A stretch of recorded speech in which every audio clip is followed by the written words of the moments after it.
but can I leverage multiple clouds? Can I use, in-house private data center, public cloud, multiple public clouds? I may want to move resources back and forth. Are they going to leverage the APIs to let me use the tools that let me do that? Or am I sort of locked into a single API structure and so on and so forth? So worth taking a look at APIs and so forth, how that affects it. And then take a look at, how big's the community? How robust is the community? How many people are contributing to it? Where has it been deployed? Has it been deployed mostly in the enterprise? Has it been deployed mostly in service providers? Is it a mix? So what business problem are you trying to solve? And how comfortable do you feel with how robust the community is around this? Because that's ultimately going to help you decide, am I going to be able to contribute to it? Am I going to be able to get patches and things fixed? Are there consulting services that I can leverage that are out there? Now, from a network perspective, there's a couple of things that are out there. The most, the first place to start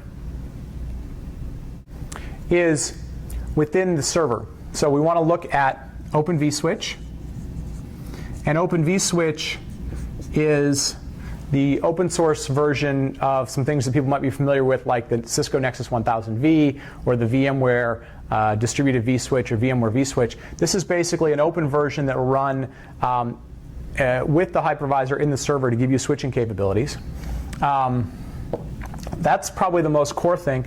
Now, then we're seeing, as we move into things like OpenFlow, projects like Floodlight, which is a project that was originally created for the Open Networking Foundation by a company called Big Switch Networks. But if you're into OpenFlow, you're looking at some of the controller-based technologies, that's worth looking at.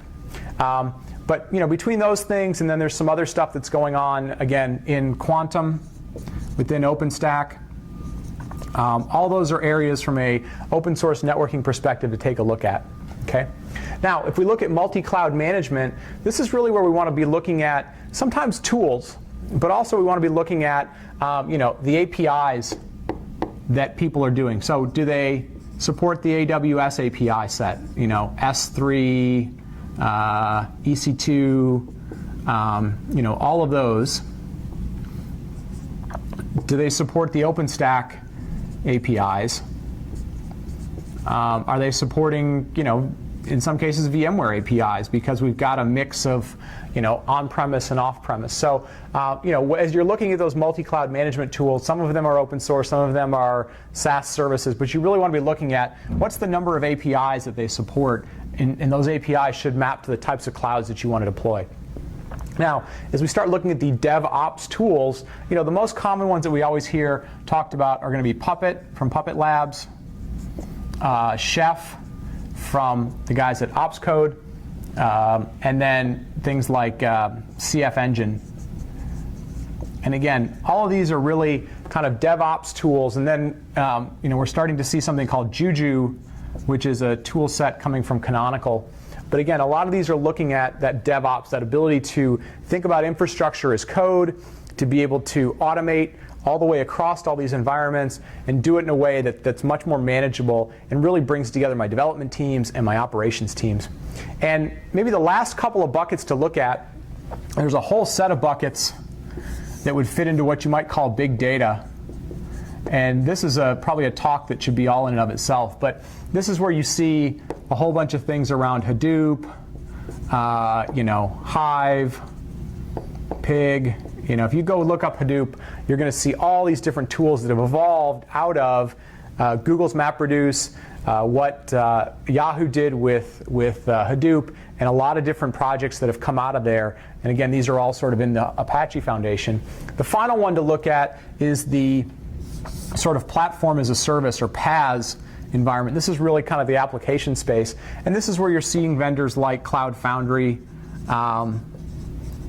from VMware, but that whole community really building an application, a next generation application framework to be able to take a look at that. But you're also seeing other vendors who are leveraging open source technologies like Heroku and like Engine Yard and a whole bunch of other folks that offer this as a service. So the application space evolving, PaaS is evolving.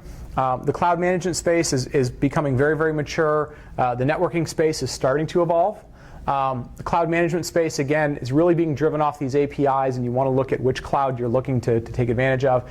And the DevOps space has been very, very mature, and these vendors, these projects continue to mature. They continue to get new capabilities. So if you look at this, a lot of capabilities from an open source perspective for building clouds, a lot of capabilities to choose the right framework that you want to use in terms of development frameworks, in terms of, say, Linux distribution that you want to use. You want to take a look at which licenses they're being done under. Do they align to what else you're looking to do? And then you want to look at, are there people out there that can help you if you want to contribute? Is the community active? Is there consulting services that you can leverage? But lots of different things out there, and I'm definitely missing a few in here. But just to give you a few things to go look at as you're looking at the open source sort of guts that are building a lot of these cloud computing environments. Hope that's been helpful. Thanks for watching. How many of your photos, memories, music, and irreplaceable documents are stored on your computer? My guess is you probably have a lot. If you don't regularly back up your computer files, you are only one hard drive crash, one forgetful moment, or one accident away from losing your computer files forever. Backing up your files onto CDs or flash drives is a good idea, but who really has the time to do it on a regular basis? Plus, what would happen if your computer and your backups are in the same place at the wrong time? Want to know what the best way to back up your computer files is? The answer is easy. Let My PC Backup do it for you. My PC Backup is a small desktop application that automatically backs up all of your files to a schedule chosen by you. It takes a copy of your files, encrypts them, and sends them to our high-tech data centers via a secure 256-bit SSL connection. My PC Backup gives you the option to sync files between multiple computers. You can view your synced or backed up files at any time and from any location by logging into the web-based control panel. If disaster does strike, there is no need to panic. You can easily retrieve all of your files in just a few clicks by using the Restore feature on your desktop application. So sign up to My PC Backup today and see how reassuring it is to have all of your files automatically backed up, simply, safely, and securely.